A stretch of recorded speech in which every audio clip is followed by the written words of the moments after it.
Right, welcome to my first video. Yes, it's me, Tim Durham.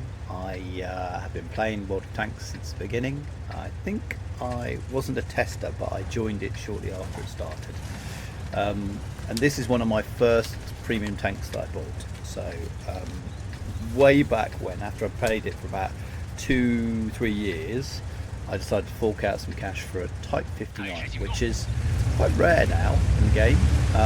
It's Chinese, like Soviet Chinese tank, given to the Chinese by the Soviets. It was based on the T-55, I believe, and it has a very good turret, good gun, good mobility. It's not accurate or anything like that, but it's just kind of brawler.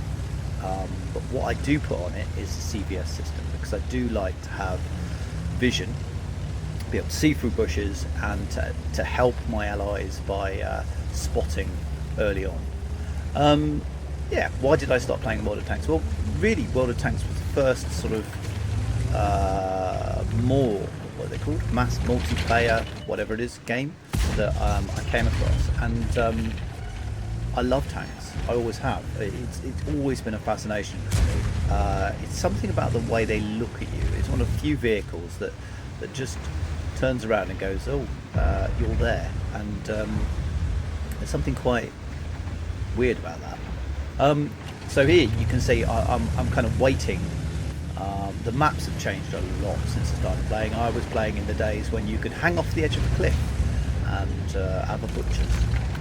Try and spot this Chrysler again, and I track him, which is going to prove a problem for him.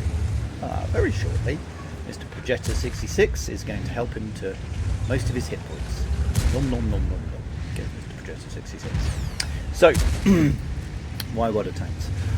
It was only one, really. It was the only game out there at the time. Oh, this Conqueror's doing something weird. He's decided that moving across while facing his armor at us is going to help. Doesn't realise he's got a lower plate that's very penetrable.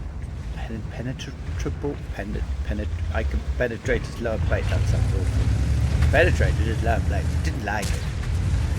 He's only on 7. Oh, we've got this T-95. I was thinking this T-95 is possibly spotting us here, and I was tempted to drop down, but then this Skoda T50 came across and decided to test whether he was spotted, and yes, he was spotted. Yeah, he died. Yes, World of Tanks. So back in the day, you could hang off the edge of a cliff, and there were, I think, there were only a few tanks in it, and I joined it because I was desperate to get a mouse. So I basically worked my way up the mouse line, which anybody who's worked up the mouse line knows it's an incredibly long, slow process. And back in those days, there were no good tanks on that line. There were some, but like the VK4502A was just like, what is this? It's like a big soft tank, and you get that after the Tiger 2 at tier 8. So Tiger 2 at tier 8, and then the VK405A, and it was like, what is this? And then you got the Tiger. So you went from Tiger 2, that's quite bulletproof really at tier 8, to the Tiger, to the VK4502A, and it was like, what is this? A bit of auto aim. Sorry about that, guys. When you're travelling at speed, you want auto aim. Now, so I ended up fighting, battling my way through to get the mouse, really not understanding what to do. Nobody at the time was making videos, nobody at the time was kind of like teaching other people tactics, didn't have a clue about side scraping, which, you think about a mouse, kind of that's the thing that you do. You just angle your armour and wait until everybody bounces and then have a shot. So yeah, my stats were just noob stats, like absolutely, literally, I would just turn up to games and charge in. And I remember me and my brother joined at the same time, and we used to use the B2s. That was my first gold tank, was the B2. That we used to just troll people in that, because it was just so bulletproof, and you'd load gold armor just in case you met some B2s. because everybody else would just be pinging off you. I think it got steel wall every game. It was just, you know, little machine guns on these little tier 4 tanks just bouncing off of these B2s. See, how do we get there so quick? Guy Kari, he's fast. I decided that having a weight standoff against Kari is really stupid, especially since that W7 moved in. So I'm just going to use the cover here and move back out the tunnel, trying to avoid hitting the train. There you go, got past it all. Yeah, he missed. Good. So, yeah, the Samoa. No, it wasn't the Samoa, was it? It was the bigger one, the Sharbies or whatever it is.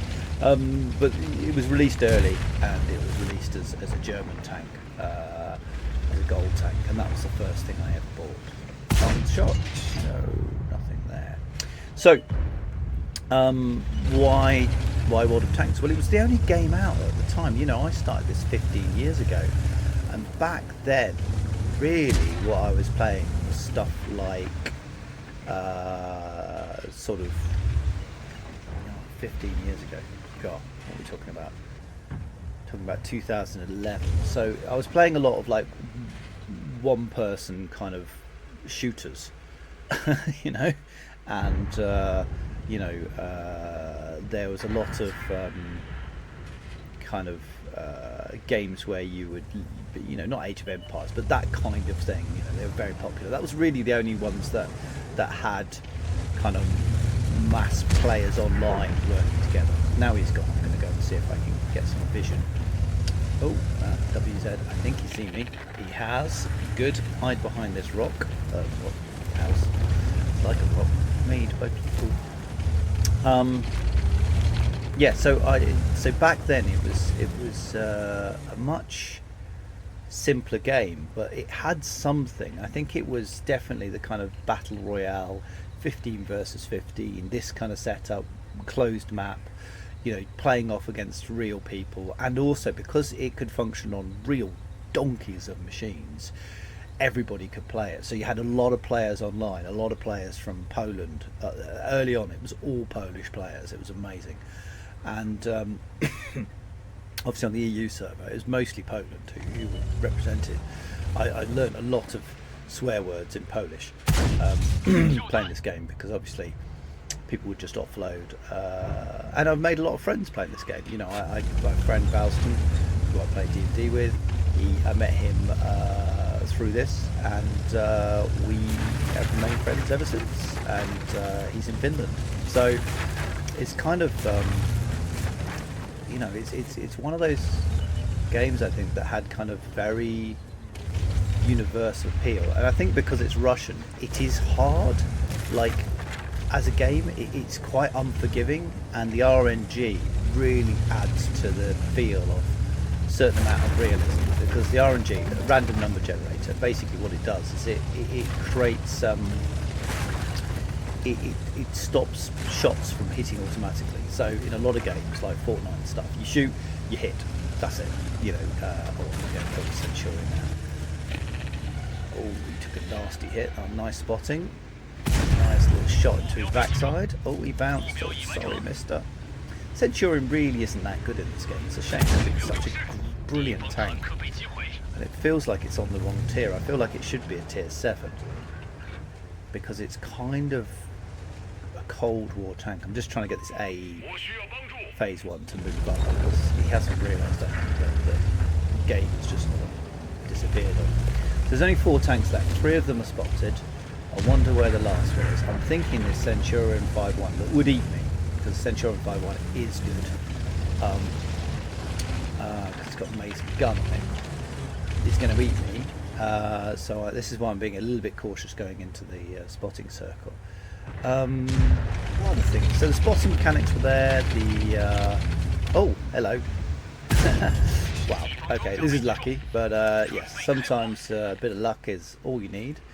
Hopefully I can nom this tank way down.